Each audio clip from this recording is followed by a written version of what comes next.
1 Samuel 16, verse 7 tells us the Lord does not see what man sees. That man looks on the outward appearance, but the Lord peers or looks past the exterior of who we are, and He sees the heart of an individual. And when He looked at young David, He saw a man after His own heart. In 1 Samuel 17, we read, and we're going to look at, probably the most renowned account of biblical history, David and Goliath. You could probably pick random people off the street and ask them, what's one Bible story that comes to mind? And without fail, probably, David and Goliath would be on top of the list. Everybody knows about David and Goliath. It's become synonymous with any kind or every kind of underdog story. It's a David and Goliath, story. That's just the way it's referred to. But when you think about it, the text really ought to read Saul and Goliath and not David and Goliath. But Saul was not a real man of faith. But we're introduced to David, who we're told, well, not necessarily told, but displays that he is a real man of faith. But before we dig in, I want to address a misinterpretation. A lot of people look at this David and Goliath and the way they apply it. It's a misapplication or misinterpretation. 1 Samuel 17 is not a step-by-step process of how we overcome the giants of whatever, fill in the blank, financial problems or whatever. The purpose of this chapter is not to give you enough courage to stand up to the bullies, at school or in the workplace or whatever the case may be. And it doesn't teach us that with enough faith you can overcome any obstacle that's in your path. That's not what this account is about. But there have been who knows how many books written to that effect, that if you just have enough faith and believe in God, you can overcome anything that's put in your way. That's not what 1 Samuel 17 is about. That's called spiritualizing a text.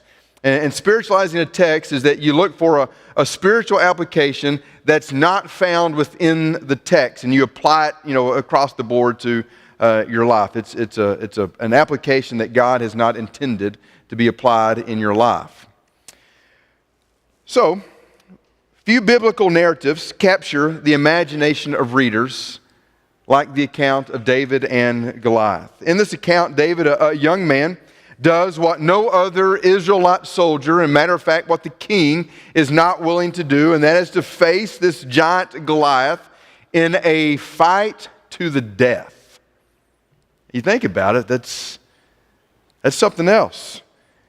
Because of his complete trust in God, this newly anointed David defeats Goliath, which makes him an instant hero, propels him into the spotlight as a fitting representative of Israel as King Saul now begins to fade away and into the background.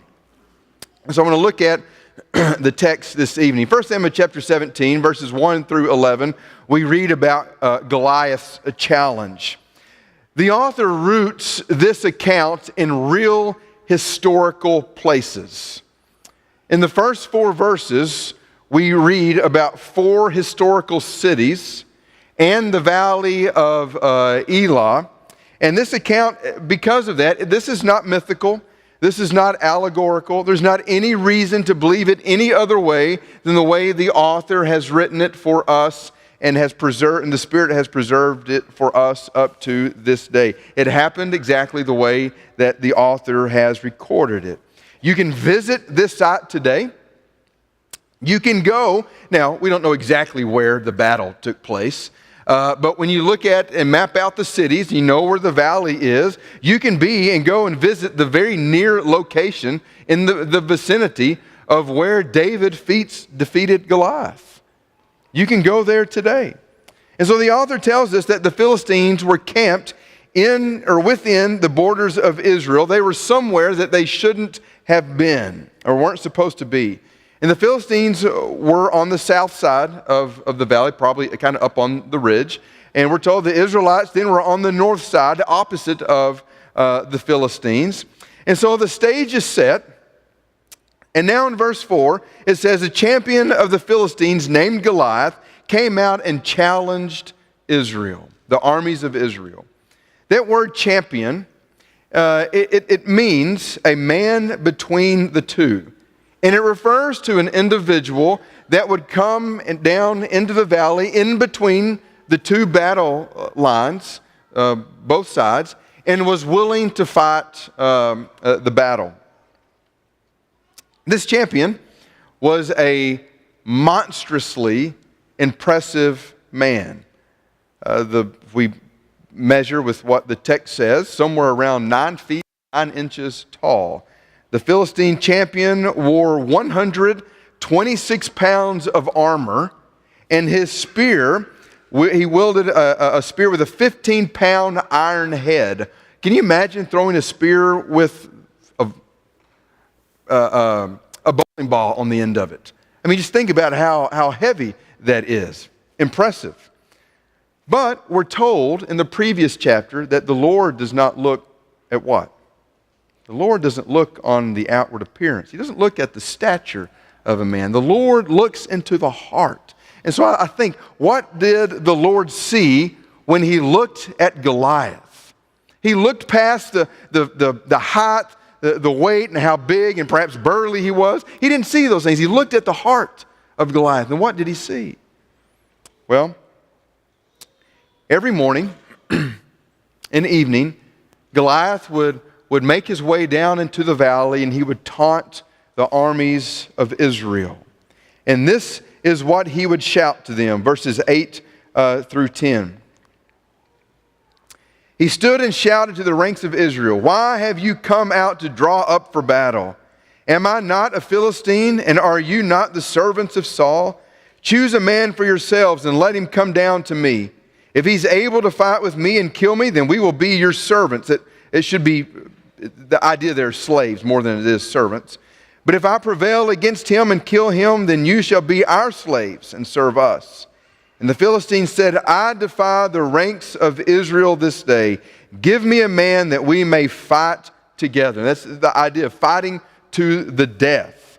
And he does this for 40 days. 40 days, morning and evening, he walks down into the valley and he taunts the armies of Israel.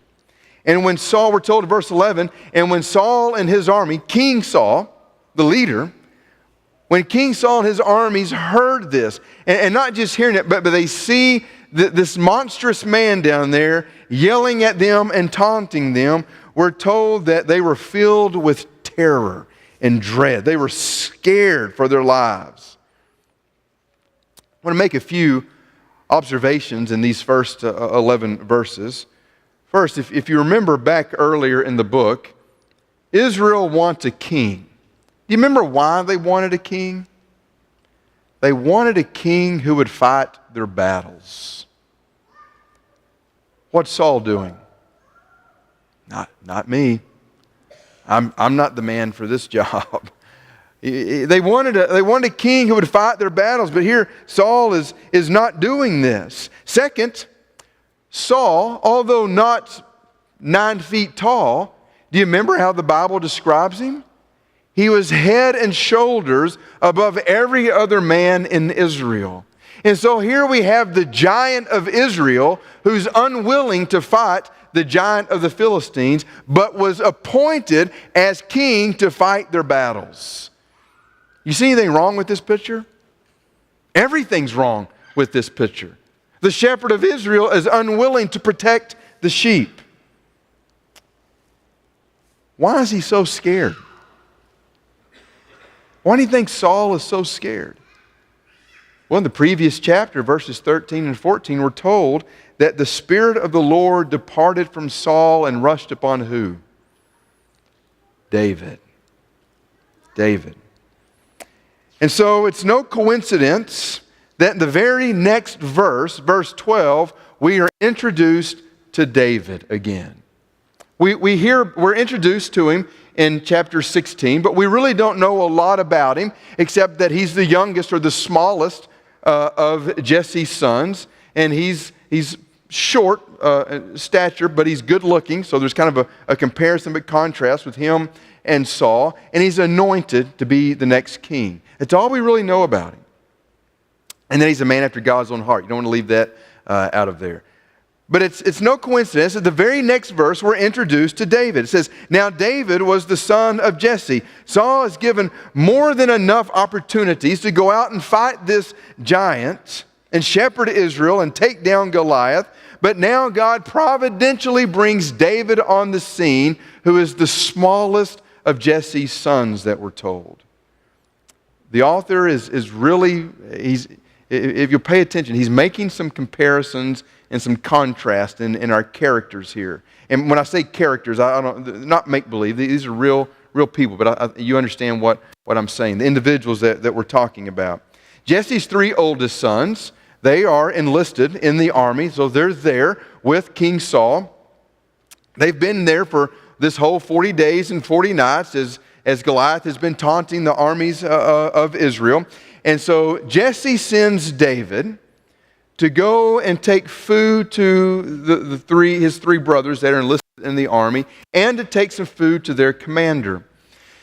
And as any good dad would do, he says, I don't know how all the conversation went, but we're told he tells David, now I want you to make sure that your brothers are okay, and I want you to bring back a report of how they're doing. I want you to make sure they're doing well, and let me know how things are going. So as David gets there, he just happens to arrive as both sides are lining up for battle. And as David is checking on his brothers, the champion comes out and he taunts Israel again. And verse 23 says, and David heard him. David was there. This is no accident. This is no coincidence that it happened this way. God has providentially brought David to this place at this time, at this very moment, so he is in the right place at the right time, hearing the right things. And just like the last 40 days, Israel army, when they hear Goliath taunt them, they retreat in fear. And now for the very first time in the Bible, we hear, or we have recorded the words of David. Look at verse 26. And David said to the men who stood by, what shall be done for the man who kills this Philistine and takes away the reproach from Israel? For who is this uncircumcised Philistine that he should defy the armies of the living God? David says, he asks, who is this Philistine? And it's kind of like, doesn't the fact that we serve the living God, doesn't that play a factor in this? Here's this guy who doesn't believe in the living God. He worships false gods. Doesn't the fact that our God is the one that made the heaven and the earth, doesn't he play into this somewhere or somehow? To the men of Israel, Goliath was unbeatable, but to David, he was uncircumcised and out of covenant with God. And David's point is, doesn't this make a difference? Doesn't this factor into this equation? It appears that Saul hasn't even considered God, and God is the first place that David starts. It's where he begins, with God. Look at verses 27 now through 37. And the people answered him in this way, so shall it be done to the man who kills him. Now Eliab, his eldest brother, heard when he spoke to the men, and Eliab's anger was kindled against David, and he said, why have you come down? And with whom have you left those sheep in the wilderness? I know your presumption and the evil of your heart, for you have come down to see the battle.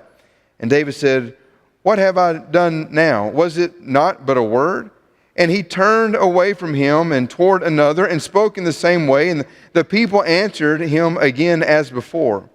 When the words that David spoke were heard, they repeated them before Saul, and he sent for him. And David said to Saul, Let no man's heart fail because of him.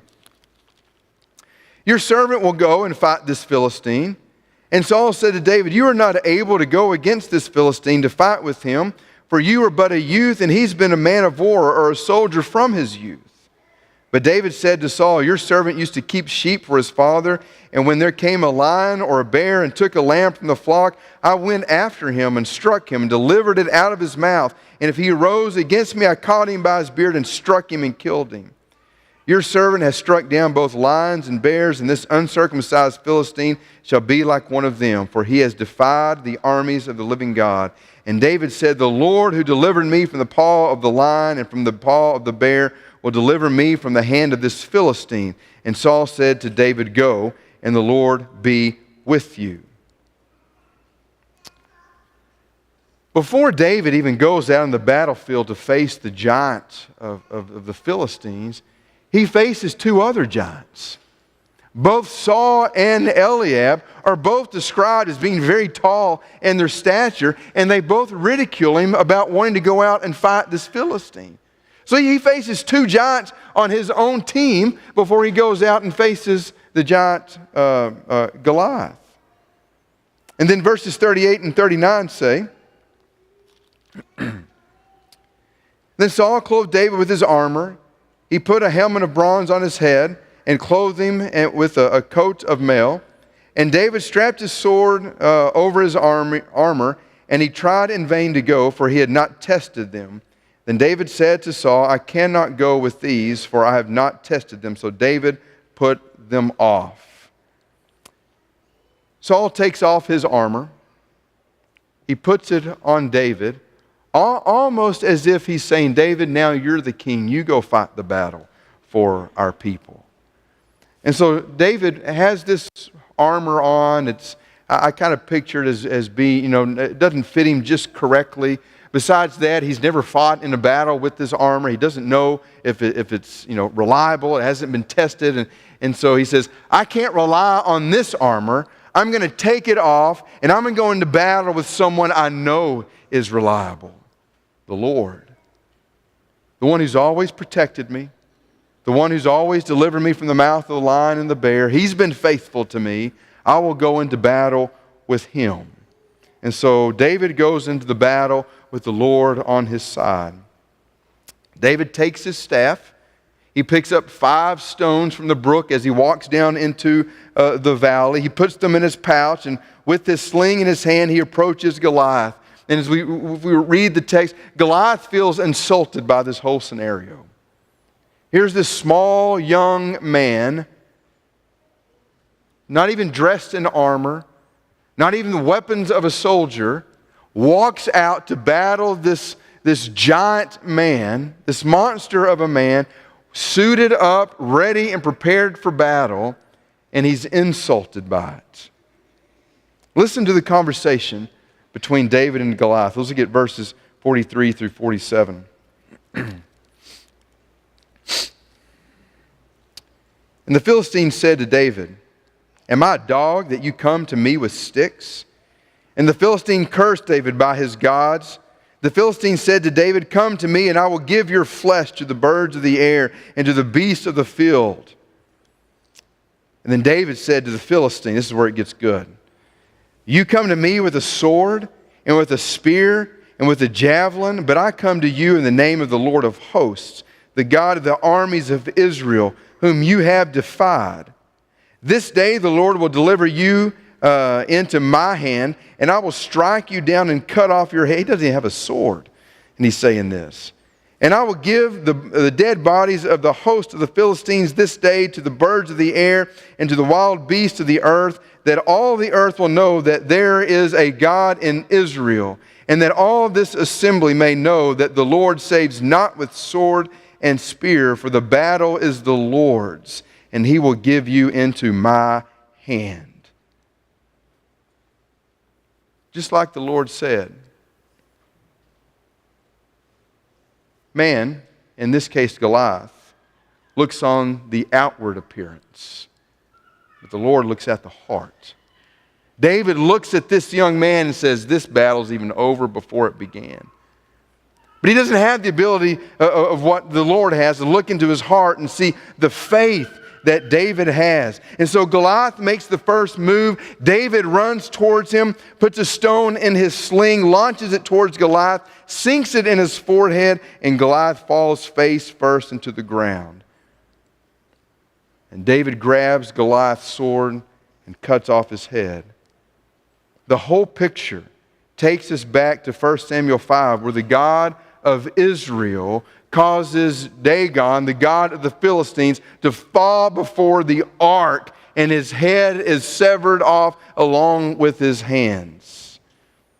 David then takes Goliath's head back to Jerusalem. Fascinating account. I wish they would make an accurate movie about it. It would be amazing to watch.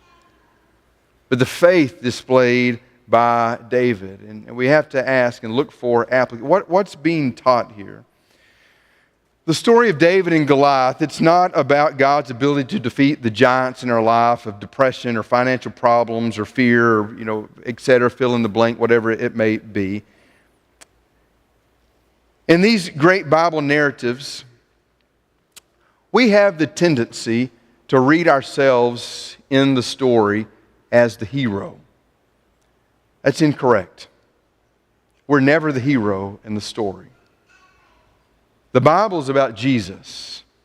Jesus is always the hero in the story. And this account is no different. What happens here with David and Goliath points us or shows us who Jesus is. We'll get there. In Hebrew, there are some key words used in this narrative to describe Goliath's armor that would cause the Hebrew mind to see the serpent in the Garden of Eden. Now let me explain. The word bronze comes from the same root word as the word serpent. The word bronze and serpent, the same letters are used to spell both words in Hebrew. And so that word bronze, it's used 4 times to describe the armor of Goliath. He was coated, or he wore, his armor was a coat of mail armor, which literally means a coat of scale armor. The NIV says a coat of scale armor. And so the word mail means scale, like the scales of a fish or a serpent, or like a sea serpent, if you will. And who shows up to the battle but David, whose name means beloved, who's just been recently anointed. So the anointed beloved shows up to fight and conquer this fierce, scaly monster, if you will. And so when the stone sinks into the forehead of Goliath, the text says that he fell face first to the ground. That phrase is literally translated, he fell on his mouth in the dust in Hebrew. Well, the Lord told the serpent in Genesis chapter 3 that he would what? He would eat dust. Then David grabs Goliath's sword and crushes or severs Goliath's head. The prophecy of Genesis chapter 3 says the seed of woman will come and strike the head of the serpent. David is pictured as the anointed seed who stands between Israel and the enemy and crushes the head of the monstrous man that's pictured as a scaly serpent. It's a foreshadowing of the work of Christ, who was anointed with the Spirit at his baptism and then went into the wilderness and beat temptation with the Word of God and ultimately crushed the head of the serpent, of the devil, at the cross and his resurrection. Goliath's words in verse 9 place this battle onto a spiritual plane. I don't think Goliath doesn't realize it, but I think David does. So Goliath says of the one who would come and fight him, if he's able to fight with me and kill me, then we will be your slaves. But if I prevail against him and I kill him, then you shall be our slaves and serve us. If Israel becomes the slaves of the Philistines, they become the slaves to their gods. and they have to serve their gods. And David realizes that. David immediately realized that this is a spiritual battle. It's a physical battle taking place, but it's a spiritual battle that's being fought. As we read the words of David, and David asked, who is this uncircumcised Philistine that he should defy the armies of the living God? He goes on to say, the Lord who delivered me from the lion and the bear will deliver me from this Philistine. I come to you in the name of the Lord of hosts, is what he says to Goliath. The Lord will deliver you into my hand. And David said, the Lord saves, not with sword or spear, for the battle is the Lord's. Who's he giving credit to this whole time? The Lord. David doesn't promote himself. He doesn't talk about himself. This is all about the Lord and what the Lord is able to do and what the Lord is going to do. And David has faith that he will. And so whether Goliath realized it or not, David knew this was a spiritual battle, and the Lord would fight, and the Lord would win. Now, this doesn't discount David's courage or his faith or willingness to defend the Lord's honor, but the Lord fought the battle, and David said he did. David said so. And this is exactly what Jesus has done for us. The New Testament says so. Colossians chapter 2, 11 through 15 says, talking about Jesus, in him also you were circumcised with a circumcision made without hands, by putting off the body of the flesh by the circumcision of Christ, having been buried with him in baptism, in which you were also raised with him through faith in the powerful working of God who raised him from the dead. And you who were dead in your trespasses and the uncircumcision of your flesh, God made alive together with him, having forgiven us all our trespasses by canceling the record of debt that stood against us with its legal demands. This he set aside, nailing it to the cross. Now listen to this. Speaking of Jesus, he disarmed the rulers and authorities and put them to open shame by triumphing over them in him. That word disarmed means to take off or to remove. It'd be like your clothes, like you were undressing. At the cross, in his resurrection, Jesus took off or stripped off power from the spiritual forces of darkness, just like David did to the head of Goliath. And he put them to an open shame by triumphing over them, just like David did with Goliath in the Philistine army, as he kills Goliath, severs his head, and the Israelite army then pursues and overtakes the Philistines, and then David takes the head and places it in Jerusalem. Jesus fought and defeated the devil, and we get to share in the victory through obedience to the gospel and a life full of faith. And in this spiritual battle, we die with Jesus, and we are resurrected with him, forgiven of our sins, and it's all done through the powerful working of God. Not us. We participate in it just like David did. But God fought the battle. God's the one powerfully at work, not us. Let's be thankful and celebrate that we have a king who was not only willing to fight the battle, but did fight the battle and won and crushed the head of the serpent. Now we get to share in the victory and experience the blessings by faith. What a wonderful king that we serve.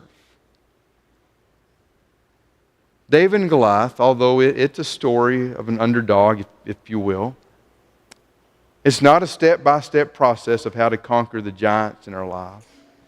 It's pointing to the anointed King Jesus, who crushed the head of the serpent, our enemy, and has given us the blessing of forgiveness, and we share in that victory. What a beautiful story it is, foreshadowing the work of Jesus the Christ, the anointed Messiah of God. Tonight, if you need to respond to the Lord's invitation, we give you that opportunity if you're ready to obey gospel and be baptized into Christ for the forgiveness of your sins and let God work in your life in a powerful way. You just have to submit to Him by faith. If you're already a child of God, and maybe you've failed to see the blessings that God has given you and how He's at work in your life, and you're ready to come back to Him, and you're ready to make that right, and you want to see Him working in powerful ways in your life, you can do that this evening. Or maybe you're struggling with something, you just need the prayers of the church. We would love to pray with you and pray for you and walk through whatever problem that you're facing in your life. Whatever your need is, come forward while we stand and while we sing.